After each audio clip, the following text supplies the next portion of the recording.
Well, our Mustang's idling high and erratic, and also we got a hissing sound up under the engine. And of course, the infamous service engine soon lights on. We need to diagnose and then repair this car, and we'll take you along with us today on Tech Garage. I hope Ryan's inside.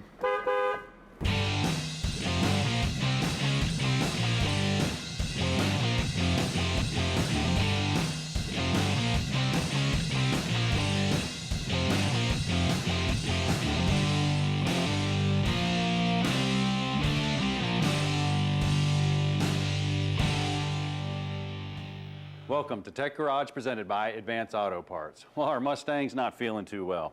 We got a hissing sound, we got a high idle, and bad fuel mileage. Brian, we got a problem. Absolutely, and you know what? I got some old school tools here that they're going to help us figure out what the problem is. I know we've got to scan for a code and start a proper diagnostic procedure. That's a great way to scan for a code. I mean, anybody can do it with that tool, but you know what? I already beat you to it. I went ahead and hooked up a scan tool to the onboard diagnostic connector under there, and I got a P0171. Man, that's a lean code. A lean code. Talk about that for a minute. What's that mean? Well, a lean code is a lot of air and not much fuel. Lean codes could be leaking gaskets, it could be restricted fuel filters, something that's allowing more air than fuel in there. On the other hand, there's a rich code. Now, rich code's more fuel than air. That's usually a pressure regulator, a leaking injector, anything that's going to allow a lot of fuel to go in and not that much air. So in order to diagnose this one, you got some old school tools. I do. You know what? You got the mechanic stethoscope. Everybody loves this, right? You take the probe out and you have the engine running. You could actually listen around. Since it's a lean code, we could listen around the engine here, maybe around the intake manifold, and there would be an audible difference if we could actually hear the air leaking through this mechanic stethoscope. Yeah, and I'm sure you're familiar with this. I mean, we use this all the time, probably old guilty school. of it. That's what my dad taught me to do, right? You use some throttle body cleaner, carbon choke cleaner, spray it around there thoughtfully and carefully. Same thing, you'll hear the engine speed actually increase because it's additional fuel in the system, and you could find out, at least localize the leak. That's right, you know, and we can take it to the next level. You can get a smoke machine. They're inexpensive. I mean, that's going to introduce smoke into the system somewhere. And when we do that, I'm going to go into the intake manifold here. This is going to go through the intake, the throttle body, through all the vacuum hoses. And when I do that, I'm going to run the machine, and that's going to put smoke in here. Now, when that puts smoke in here, I get a flashlight out and we start looking around. And Brian, if you just look on your side, it's going to take a while. We'll fill the whole system up, the intake, the plenum, the whole 9 yards. Lower intake, this is pretty cool. Because you think about anywhere that air is going, right now that's where that smoke's going. Hey, take a look at this. Nothing back here. Right over here. Whoa. Oh yeah, there you go. There it is, bellowing out. I mean, that doesn't get any more prettier than that. I mean, nice job. So your modern high-tech tools beat the old school real quick. Yeah, I can see that. Matter of fact, it looks like an upper plenum gasket there leaking. Yep. Beautiful. So what we'll have to do is we'll have to take that upper plenum gasket, or at least off, and do some exploratory surgery and make sure that's what it is. I mean, could be cracked intake, could be a number of things, but we're going to have to get down to that to find out. I love it. You just saved us a bunch of time in diagnostics trying to figure that out. So I'm going to go ahead and start removing bolts. Yeah, you take that intake off. Meanwhile, you know, I hooked up a professional scan tool a little bit earlier. I told you I went down to the OBED 2 connector and I hooked up a wireless connector, and I'm feeding out here. And this is pretty cool because one of the first things the shop would do is they would look at this number called fuel trim, short-term fuel trim. And you can see on this one, it's a positive number. Well, it kind of confirms what's going on here, because a positive number means that the computer is adding fuel. Positive, adding fuel. Why would it add fuel? Too much air. That's that lean condition we have. Now, on the other hand, it could be a negative number. If it's a negative number, it's taking away fuel. Now, why would I want to take away fuel? Because the engine has too much fuel. This will give us a good idea what a professional shop would look at, but you know, we diagnosed it with some old school tools. I'm going to go over and help Brian give him a hand with some of this intake stuff. Thanks, buddy. Pretty simple. You just got a couple bolts around the top there. It's going to take off. I'll pop off a few of these vacuum lines. We're going to have to take the ignition coil off as well, and anything that's connecting to it. Fortunately, it's an upper plenum gasket, not a lower one. That's a lot bigger job. Yep. All right, we'll get these fuel lines off. We'll disconnect that. I'll help you with the vacuum lines, and then we'll get this off. You know what? We'll wrap this up. We'll get this off. You go take a break. When we come back, we're going to pull this intake off and see what's going on. We'll be back with more Tech Garage right after the break.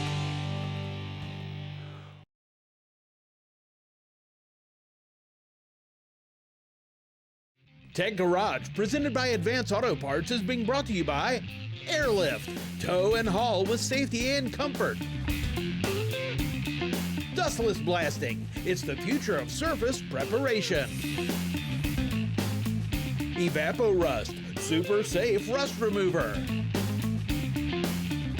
And by Advance Auto Parts. Let's get you back on the road. About got it whooped here. Well, welcome back to Tech Garage, presented by Advance Auto Parts. Me and Brian's making some great progress right here. Yep, I think we're ready to lift it off. Let's give it a little bit of encouragement here. The pry bar, nudge, gentle. This aluminum.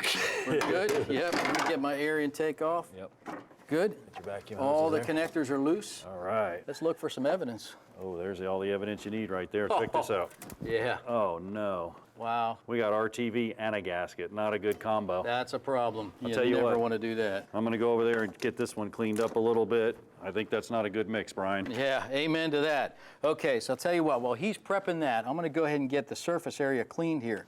Couple tips and tricks for you. You want none of this debris falling down into the intake. So I'm going to use rags. I'm also going to use a shop vac, and I'm going to use a cookie on a drill. So with that, let me grab a cookie, the drill, got a shop vac. I'm going to work my way around here. Just gently clean this off, not letting anything fall down in. Again, bad idea. You never ever want to use RTV and a gasket. It's one or the other. And if you have to use RTV, you want that to be sensor safe RTV. All right, this will take just a few minutes to get this clean. Wonder how John's is looking. Well, I got 3 of the runners done. I got 3 left. But you know, I'm using a non-abrasive. It's not too rough.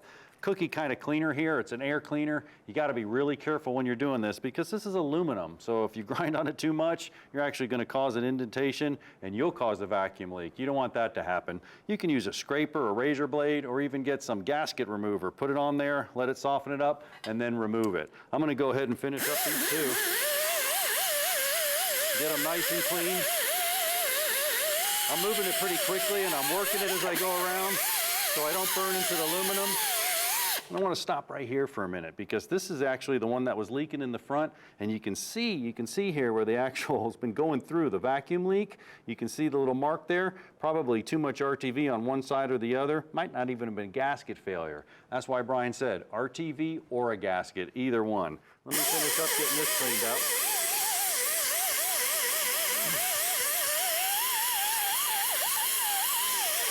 I can't stress it enough to make sure that it's absolutely clean. One little piece of debris is going to cause a vacuum leak.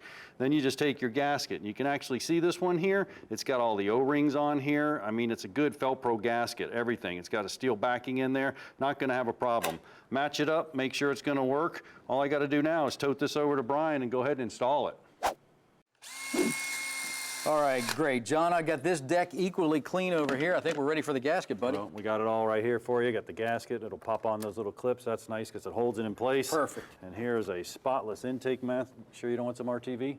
Yeah, thanks anyway. We're going straight Let's up. not duplicate the problem, We're right? going straight up gasket with this one. Exactly. Absolutely. Yeah. A lot of engineering in today's gaskets, and this thing will do the job. That's for sure. All right, let me get those spark plug Yep, wires got your up. loom Make up sure there. Nothing.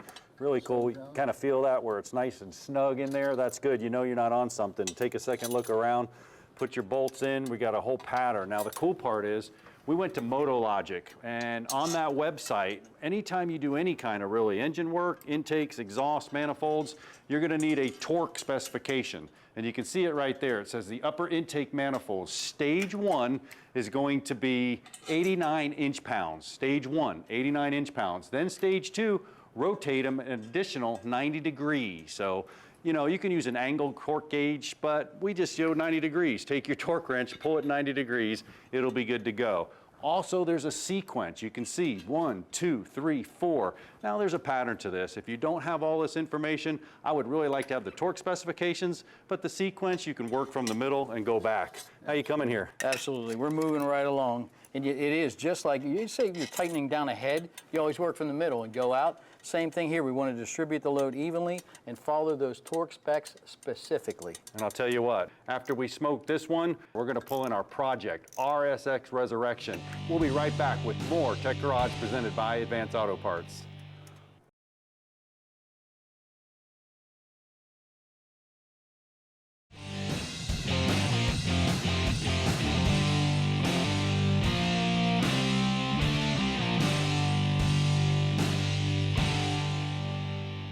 Welcome back to Tech Garage, presented by Advance Auto Parts. Well, we got our project RSX Resurrection back in the shop. And I'm kind of fortunate. Brian's not too good at rock, paper, scissors. I got to drive. And let me tell you, not only does the suspension look good, the suspension works good. Those new struts, those new springs, and those sway bars got it handling great. Now it just makes sense to turn our attention to the engine. So we're going to go with a cold air intake, and we're going to go with a DC Sport header and a MagnaFlow exhaust. Think about it. An engine's nothing more than a big air pump. It takes the air in, compresses it, burns it, and you got to get it out. So to get the air in, we're going to use this K&N cold air intake system. And this is really nice because you got the actual washable filter right here, which is high flow. It's going to get that cold air, dense charge into that engine, bigger bang, a little more power, even some fuel economy to boot. We got the ductwork right here and all the hardware that's associated with it. We're also going to go ahead and mount the scan gauge so we can monitor everything that's going on with our system. This will plug right into the onboard 2 connector, and we'll be able to tell what's going on and monitor the car perfectly. Now Brian's putting this cold air intake in. Let's join him. All right, and that's the final bolt on the factory air box, which comes out actually pretty easily. We'll lift it out. We've got the plumbing kind of disconnected here. Take our time, it's out. One more piece of plumbing down here to come out. And the new K&N system couldn't be easier to install. The bracket bolts right up. You can see right here where we're going to marry up. I'll tell you what I'm going to do is put this cone filter on now and get it snug. And we'll come back and do a final tightening on it, but you'll see in a moment the way we set it down in why that's going to be helpful. So we have to reinstall the intake air temperature sensor as well. And I've got the clamp right here. We go onto the throttle body opening, work it in and on. Notice there's a bracket right here on the K&N plumbing that goes right down onto that same mounting. You got PCV, you got one more tube, and then of course, as I mentioned, you want to get the intake air temperature sensor in. And to do that, you got to battle a little bit to get through this grommet because that's a tight fit. I like to use just a little bit of dielectric gel here to help the cause. Again, non-corrosive. It's not going to eat up any of the rubber. Bracket up, and in we go. Work it, thread it right in. Now we can reconnect. Now we've got that scan gauge, one more piece of relevant data. Go ahead and get this buttoned up. One mounting screw in. Everything's 10 millimeter. Again, this couldn't really be any easier. You're going to hear a difference, but more importantly, we're going to feel a difference in power.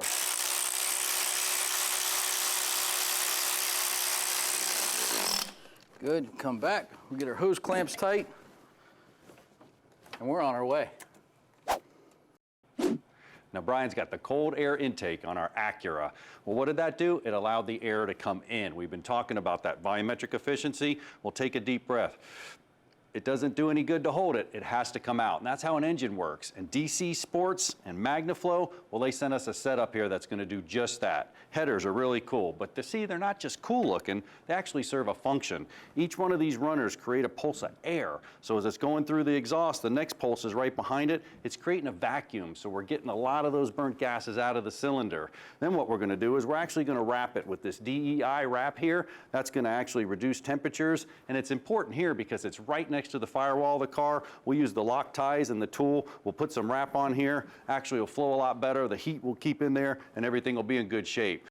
We're going to bolt it to our catalytic converter. Now this is a high flow cat. See, catalytic converters, sometimes they restrict the exhaust to do their job. This one's going to do its job and let it flow. Then we're going to go to the mid pipe, and from the mid pipe I'm going to come through this resonator here. This is going to be real nice, bolted up to our actual muffler. Now our muffler is a free flowing muffler. You can see it looks real good. It's going to fit real good. Now, you see what we took off of here? The suitcase.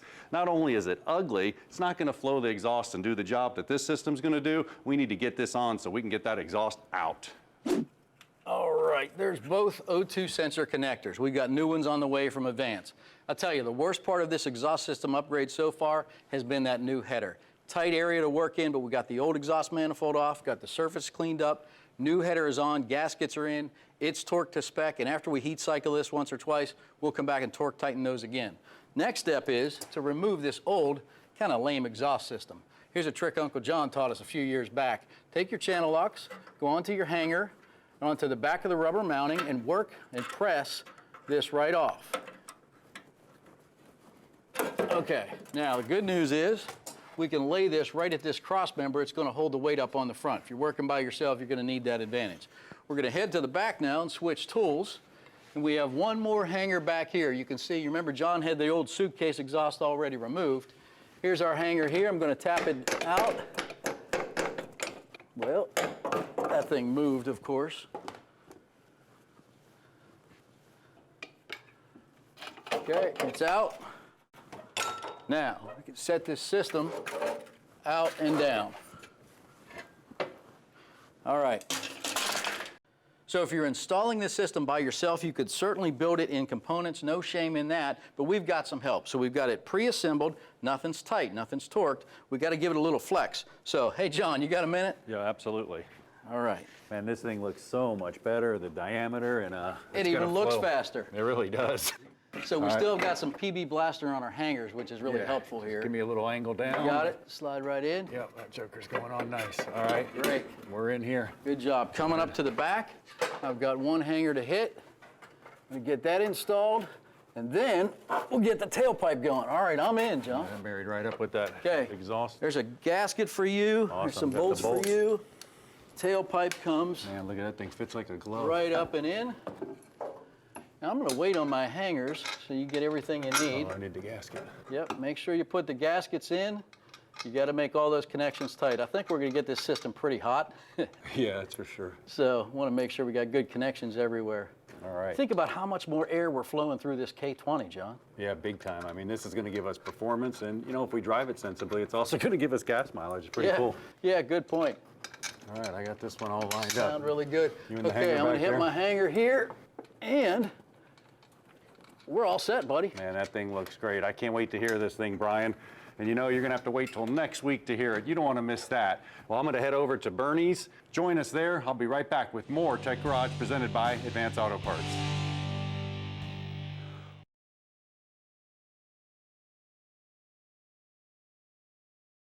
Tech Garage, presented by Advance Auto Parts, is being brought to you by Optima Batteries, powering your passion. Steel Rubber Products, quality crafted rubber parts and weather stripping. Clamp Tight, the clam making tool. And by Advance Auto Parts. Let's get you back on the road.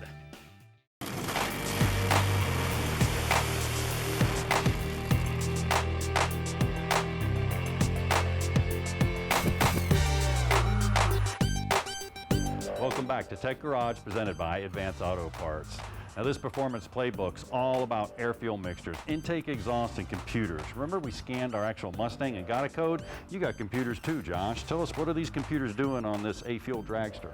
Every single thing in the car is being monitored by that computer there. So as you go down the track, air fuel mixture, pressures, everything. Everything. Man, that's something. Now, intake and exhaust, that was a lot of fuel and air coming in there. We had to get it out. We got a set of headers right here, no mufflers. Tell us about these sensors. These sensors monitor each individual cylinder. So you're monitoring it for what, temperature? All temperature. That's so important when you're dealing with 4,000 horsepower. Absolutely. So this thing's recording it. You can go back and look at it when you get there. Yes, sir. Very cool, very cool. Now we're talking intake and exhaust and performance. Tony's got a car back there on a dyno. Let's check it out. Here we have a 2006 300 Chrysler. That came in stock, put a cold air kit on it, headers and exhaust, doing some tuning on it. Baseline run was 360 horsepower. It was very lean, as you can see on the dyno chart here. It was very lean. So with that being said, we decided we needed to correct the air fuel, and that's what we're doing with the tuning process. On the screen, I'm actually looking at the speed and the RPM and the air fuel. If it was a supercharged car, I'd be looking at boost as well. The critical part to it all is the air fuel. The air fuel is what we are looking for to make sure it's safe. If the combustion cycle is not efficient, it's not going to make power. If you don't have enough fuel, it's not going to make enough power. If you have too much fuel, it won't make enough power. So we have to have that fine line where we're at. But when you go full throttle, you got to have extra fuel. So either that or you burn up the motor. So we don't want to do that. So we bring in the extra fuel. 12.8 today is what we're targeting. We have it right at 12.8 right now. Started out at 14.3. It picked up 55 horsepower basically. So with correcting. Thanks, Burnyzz, for that awesome performance playbook. Let's wrap things up with the email question of the week. John Barry from one of my favorite towns in America, Appleton, Wisconsin, emailed us this week. He's got a 2012 Chevy Silverado that's thrown a trouble code of a P0101, the famous mass airflow sensor problem. And he wants to know, if he replaces the mass airflow sensor, do we think it'll fix the problem? Ooh, good question, Barry. I wouldn't just go throwing parts on. I do a little diagnostics first, man. These mass airflow sensors get expensive. A couple quick things you can do and how they actually work. Check this out. We have one on the air box right here. It's going to go through the actual air box, and then all this right here, this ductwork, any vacuum lines, all this has to be sealed, see, because it's counting it right here. If anything's getting in over here, that's unmetered air, Barry. Now, that was a problem with our Mustang. Absolutely was. Remember the gasket up on the plenum and the intake manifold? And that was a small leak. We found that leak with one of the best tools in the shop, the smoke machine. Took us a little bit of time. Now, things that go bad under the hood, all the rubber and vinyl deteriorates over time. That little crack, that would throw a code. Same thing on the hard plastic lines. They get pinched. There's a tremendous amount of heat in the engine bay. That would throw a code. But you know, a couple quick things you can do. I got a mass airflow sensor right here, and you can actually see inside. There's an element. A lot of them have a hot wire sensor. Just take some cleaner, clean out your mass airflow sensor. Make sure it's good and clean so you don't get any false readings. Yep, and I like to do that periodically just to keep the varnish off that anyway. Tell you what, the smoke machine validated it, but the drivability test on the Mustang, that told the truth. It sure did. You know, we saw no smoke going out at the second time we smoked Yep. it. Our Mustang's in good shape. Absolutely. Remember, if you need us during the week, check us out on YouTube or Twitter. Yeah, and don't forget about our RSX as well, man. Oh, we want to yeah. come back next week and check that out. Intake and exhaust. That thing's going to sound awesome. Hey, we'll see you next week with more Tech Garage, where we're getting you back on the road. Production assistance for Tech Garage is provided by Chipola College, located in Marianna, Florida. Founded in 1947, Chipola College has a current enrollment of over 2,000 students. Chipola was recently ranked as one of the top 3 community colleges in the United States.